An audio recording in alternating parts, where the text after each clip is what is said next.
সাজালেই কি হবে, মাঝে মধ্যে দু একটা ইনভিটেশন পাওয়া গেলে ভালোই হয়। আজ শেয়ার করছি 26 নভেম্বর আমার স্কুল ফ্রেন্ডের রিসেপশন পার্টি। সাজানো প্লাস ইনভিটেশন দুটোই ছিল। আফটার অল ইয়ার কি শাদি, সাথে করে বোনকেও নিয়ে গিয়েছিলাম। এদিকে নতুন বরের আবদার, সে নাকি বসে মেকআপ দেখবে। আফটার অল স্কুল ফ্রেন্ড, আবার নতুন বর, আবদারটা মেনেই নিলাম। সুজির বিয়ের আর রিসেপশনের লুকস গুলো তো তোমাদের সাথে আগেই শেয়ার করেছি।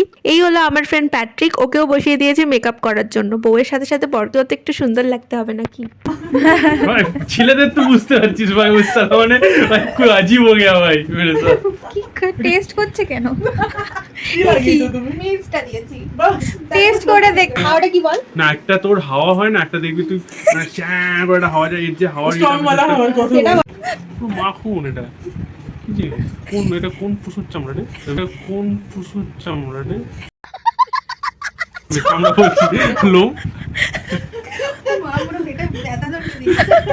ফার্স্ট টাইম মেকআপ করতে বসে এক্সাইটমেন্টে ব্রাশের ব্রেসেসগুলোকে পশুর চামড়া বলে ফেলেছে। আরও যে কত কিছু বলছিল, আমরা তো ফুল এন্টারটেন হয়েছি। হাসতে হাসতে আমার পেট ব্যথাই হয়ে গেছিল। তারপর সব কমপ্লিট করার পর মেন ভেন্যুতে চলে এসেছি। তো আমি এখানে একটুখানি পকোড়া অ্যান্ড ফুচকা ট্রাই করে নিলাম। আর ওদের দুজনকে কিন্তু বেশ মানিয়েছে একসাথে। তো দুজনের সাথে একটু ফটো সেশনও করে নিলাম। আর রাতের ডিনারটাও বেশ টেস্টি ছিল। Patrick and Suzanne, I wish you all the best for your future life. God bless you both.